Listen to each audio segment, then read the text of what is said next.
Hi everyone, thank you so much for tuning in on the podcast Honestly. Before we get right into this episode, I just want to remind you all that you can find this podcast on Apple Pods, Spotify, and Castbox as well. If you have any suggestions as to where else we can put this podcast, please reach out to me on my Twitter or Instagram. And if you'd like to be a guest on the Honestly podcast, kindly fill in the form in the show note. And here's what we have for you coming up on this episode. I sat there and I imagined myself 10 years from now, a lawyer, unhappy, I'm there defending criminals. I was like, No offense to the lawyers though. I know, now that I know more about law, I know that it's not entirely that. Yeah. But in that moment, as like a young naive guy, so I was just there thinking, I'm going to be here defending criminals. I will not have any sort of moral uprightness to my job. I'll just be doing it for the money. Yeah. And that means if I have a family at any point, whatever stress I get from work, I'll probably bring it with me at home. That means I'll destroy my own family in the way. Because I'm not doing what I love. I cried bitterly in my bed alone. This is before you went to Stratford. This was before, yeah.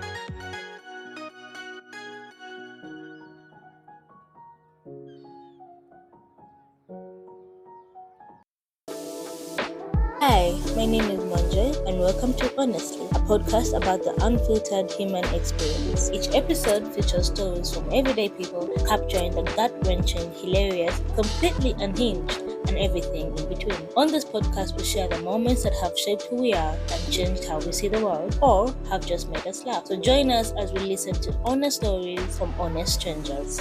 Hi everyone, welcome back to another episode of Honestly. This is your host Monje Pamela, and today I am here with a very interesting guest. His name is Denzel, and he's going to share his story about making it in the film industry, especially here in Uganda. So I'll allow him to introduce himself and then take us through his journey. Hi Denzel. Hi Pamela. How are you feeling? I'm okay. I'm good. I'm curious. You said that I've made it in the film industry. No, I haven't. Really. You're in a journey. I'm seeing the future. Journey, yes. I'm on the journey. I'm still working at it every day. But yeah, my name is Denzel Anipo Evard, and yeah, I'm a filmmaker, but I'm a marketer by profession. That's what I studied in campus, and yeah, I've been doing film for about 5-6 years now. That's like from 2020. 2019 technically, yeah. Nice. Yeah. So it's but like I guess 2019 was when I just started studying it. Like properly studying it. Previously I was just an admirer. And I wanted to do film when I was like in Form 5, Form 6. That's when I realized that this is what I wanted to do.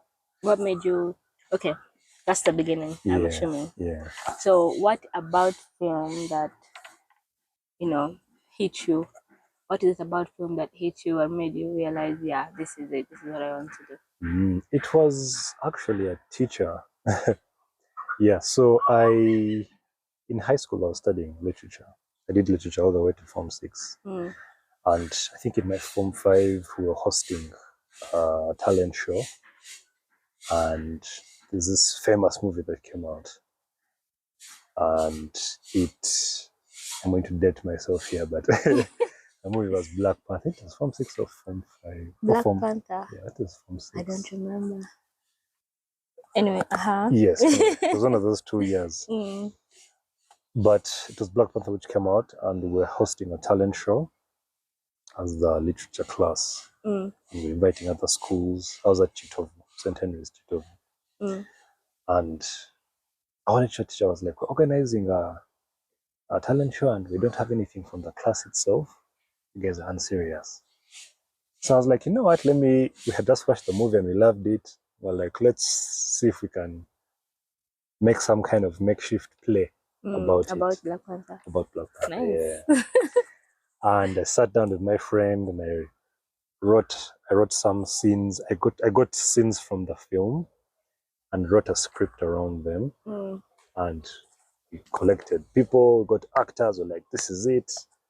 We did that, we put it together and we made a play. And I remember, actually, yes, I was in Form 6. So, because we got the Form 5s who were working on folk dance. Okay. Traditional folk dance. So we told them, you guys are going to dance?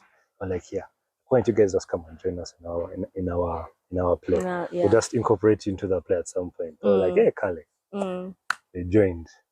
We had our play and it was fused with the traditional dance.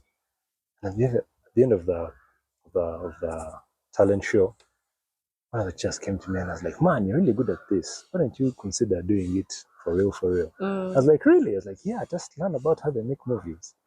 Now, Nice. someone who had watched and loved movies all my life, it had never occurred to me that people are behind this. Yeah. I was like, yeah. So I was like, okay, fine, let me go and check it out and see. And I started watching, that's when I started watching behind the scenes of movies actively. Previously, it was just like, oh, they did this, oh, they did that. But then started seeing, oh, it's like a whole industry and like the different roles and different titles and different this and that. And so I was like, I think this is it. This is, because previously, up until then, I really didn't know. I had so many ideas of what I wanted to do. But like, why don't you become a lawyer? Why don't you become this? Why don't you become that? I know, when you really teach other options are. Yeah, there's so many. Yeah. There's so many. And my parents, like my dad is a doctor. And he already knew that I wasn't heading in the science direction. Even though I loved science, like I just loved studying it casually, but I wasn't so good at it that I could pursue it. But I just like passionately loved it, learning about it, because we had so many books at home that I would read. And my mom was a professional accountant. So because I wasn't doing sciences, she started pushing me in her direction. Why don't you do finance? Why don't you become an accountant? So Form 6 ended, VAC came, applying for courses. For unis. Yes. My dad is like, law, I think, is actually a really good place for you. You're very good at literature, just have to learn how to read, just have to do this, pay attention. You already, because I was doing debate, I was very good at debating in high school, as in on the school team. And he was like, this, I think, is where you have a good strength. Yeah. So he started preparing me for that test. How do they call it? LDC? Is that the one? LDC? No, not the LDC. The one that you sit before you officially enter. That one. Pre-entry. Oh, yes. The pre-entry test. Yeah. He collected for me newspapers like a stack of them. Just put them like, you need to be up to date with the current situation in Kampala. I was like, you guys. Me, I wanted to watch movies. Yeah. And then my mom was like, okay, if you're not going to do law, then think about doing BCom. Because BCom is just about business. And I'd studied entrepreneurship in Form 4. And then I did economics in Essex. So I was like, business is good. And I like making money. So. Yeah, I was like, yeah, this might be more appealing than sitting to read through books. And newspapers. Yeah, and someone had told me that, I remember when I was trying to get advice about law, some guy told me, like, man, if you're not prepared to read about 600 pages every week, you don't even bother. I was like, yeah, man, you have to be passionate about law. If you're not, at some point you'll give up. And me in my head, I was like, what about you? I like picking my battles. So I first talked to them about doing drama and film, because Makere has a bachelor's degree in drama and film. My dad was like, but which filmmaker in Uganda do you see has made it? None of them is rich. None of them live the kind of life that you want to live. And I was like, yeah, but you see, there's a first time for everything and what? They're like, nah, I'm not paying. If I'm done paying the fees, I want to pay for something where you have a future. Yeah. So I ended up doing BCom. I did a test for Strathmore. I got in. And I was shipped off to Nairobi, where I spent 4 years. But I got there and I still had that itch in the back of my the creative. Yeah. And it actually quite devastated me so much that I wasn't able to do film, to the point that I remember that was one of the most memorable cries that I've ever had. Oh wow. Yeah, Okay. because I actually cried. I went into my bed and I sat there and I imagined myself 10 years from now, a lawyer, unhappy. I'm there defending criminals. I was like, No oh offense my to the lawyers goodness. though. I know now that I know more about law, I know that Yeah. it's not entirely that. Yeah. But in that moment, as like a young naive guy, so I was Yeah, just yeah, there yeah. thinking, I'm going to be here defending criminals. I will not have any sort of moral uprightness to my job. I'll just be doing it for the money. Yeah. And that means if I have a family at any point, whatever stress I get from work, I'll probably bring it with me at home. And that means I'll destroy my own family in the way because I'm not doing what I love. I cried bitterly in my bed alone. This is before you went to Strathmore. This was before, yeah. But I was like, you know what? Even if I'm doing this BCom thing, I'll still need to figure out how I can. Because you know how you go on YouTube and you're looking for advice and all the filmmakers there. So I'm going to explain later on about film school and film. And how it works. Yeah, how people learn film. But the idea is that there are two schools of thought. There are some filmmakers who believe in the whole film school thing. That like you go to a school, they provide for you equipment and a safe space for you to create. Then there are those who are like, man, just go out there and make movies. As long as you're watching movies, you're watching how they are made, and you make them, you will learn eventually. Yeah. Learning on the go, yeah.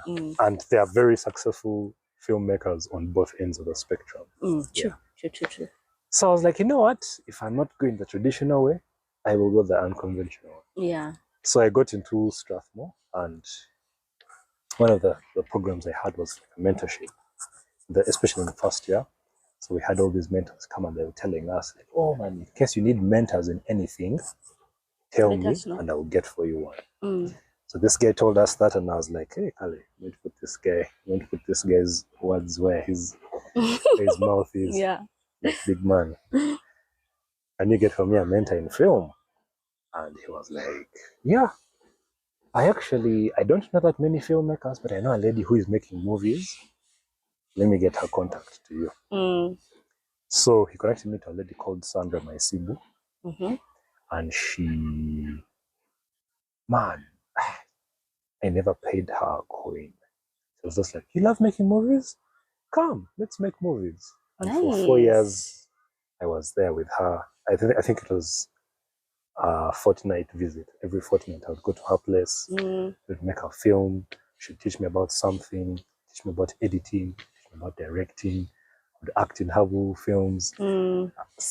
At some point, she even allowed me to direct one of them. And that's how it was like my entry into filmmaking. But she was an indie filmmaker. Indie filmmakers are independent filmmakers. They don't work for big studios. Okay. They're just independent. They make a film, they put it on YouTube, people like. Sometimes they get gigs on like big productions, but most times they do their own thing. Yeah. So yeah, for about 4 years I was working with her. It gave me a very strong foundation that when I came back to Uganda, it gave me an edge over anyone who was working for. Because immediately I came, I told them, because in my head I was still like, I'm not a very big filmmaker. Yeah. I just know the basics. Yeah. But I would get there and people are like, how do you know all this stuff? I'm like, well. These are just the basics. Yeah, just the basics. But it turns out, like any craft, as long as you understand the basics, you can do it. You can do anything else. So, sorry to take you back. Before you come back to Uganda while you're in Strath, at any one point, did the course that you're doing interfere with the passion that you had to make film, or did they work concurrently to help you become who you are today? Well, of course, the priority was finishing the degree. The moment the moment anyone looks at the amount of money their parents is paying for school fees, you're just like, I cannot play around with this. Yeah. So my top priority was definitely graduating. But of course it did interfere, and there were times when I couldn't go to see Sandra, because I had to stay and finish an assignment, finish coursework, read for an exam or something of that sort. So definitely it did interfere. But the university also provided an avenue where I could explore other things. So like part of my filmmaking journey. No. Part of the things that I do as a filmmaker is acting. And because I'm very vocal about my passions and what I want to do, most of my friends by like the first semester knew that I'm going to be making movies at some point. Yeah. So I think in first year, towards the end, there was a play by a club called called Drama Society of Strathmore. And I auditioned and I got a role. So like, oh, this guy wants to come. I got a role and we performed a play called Aminata. I don't know if people study literature in Uganda. I think we also did that book by Francis Mbuga. Yes. And yeah, that was one of my first professional entries into acting. So despite the course having its challenges and affecting the way I was studying film, it also, the university provided an avenue where I could still learn and explore a new skill set that I didn't know I had. Because I had done some acting in high school, but like it was not the same. Yeah, it's not the same. It's not professional. Yeah. Because this one we prepared for about 3 months for it. Wow. Yeah. High school plays, you prepare like a month. Yeah. And you don't have to do the best, to be honest. Yeah. You just, as long as you entertain the parents when they come for sports day. They go happy. They go happy, yeah. But this one, people were paying money to watch the play. Yeah, so they had a professional director. Wow. And that guy taught me so much. A lot of how I direct now is because of how he directed me. He got the script, he broke it down, taught us to read scripts in ways people don't read plays. You're reading a script and like, why is he talking about this bird? This bird is symbolic. I'm like, what does that mean? Like, this bird means freedom. Really? Yeah, birds are flying. Man has always wanted to fly, but he can't fly, and he's always looking up at birds which can fly. It's like, okay, I never knew that way. Yeah. And this is coming as someone who has studied literature from the beginning. Yeah. But I didn't know that's how you could translate that from text to a performance. And yeah, he helped. He really taught. I learned so much from him. He taught me so much. And yeah, it wasn't the only play that I did. I did another one, still with drum sock, I think in my fourth year, called The Accidental Death of an Anarchist. And then towards the end, I directed a play, but not for drum sock, but just for like a small church play. There are some friends I made in the theater who were like, Scan is out to direct. Come on. So some friend of mine was like, we have a church thing coming up. Wanted you to do for us a play. So I directed for them a church play and they loved it. And yeah, so it's the university, my university experience was, despite having its challenges and affecting the directness which I approached film, still provided opportunities for me to harness that skill. And of course, the fact that I was learning business, film is a business. True. Yeah. True. It is a craft, but it's also it's a craft. It's an art. It's a science, and it's a business. And I did not think of it like that until like my second year. That's when we're starting to understand the principles of businesses and how they worked. And all of a sudden, I no longer hated my course. Like, this will actually come in handy when I start. Nice. Yeah. So it became a full circle thing where I was just like, okay, now everything had purpose. Nothing that I was doing felt meaningless. In my first year, it felt meaningless. I was like, why am I here? First of all, I hated math. I was bad at it, and it knew. So I came first year, they were like, we're going to study calculus. I was like, what? Why? Why me? Oh my goodness. This is someone hearing that we're going to study calculus after he had told himself that after Form 4 he's never opening a math book. Then I'm forced to do sub-math in A-level. And then I'm again, doing campus, and they're telling me I'm doing calculus. I'm like, you guys. I didn't sign up for this. I did not. My views about math have changed since then, but still, in that moment, it was extremely frustrating. But then, like by second year, I had sort of eased into it. Now I was like, okay, this is important. Yeah. It is worth studying. It's going to make sense at some point. Yeah, that's nice. So, okay, fast forward, you finished the course. Finished the course, graduated in peace. And yeah, parents were happy. And they were like, yeah, so now we're going to reach out to some aunties and uncles, the Ugandan thing. Yeah, you know. Pass around your CV. You know who? Who knows who? Get you where we can squeeze you. Yeah, I'm like, guys, me already got a job. They're like, what do you mean? So, now taking us back.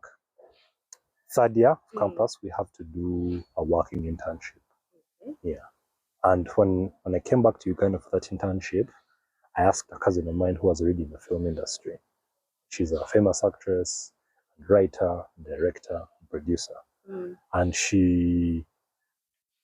I asked her, I was like, yo man, I'm trying to look for internships, but I want to do my internship in film. Do you think you can get me somewhere? She's like, yeah, I know the people at SANU.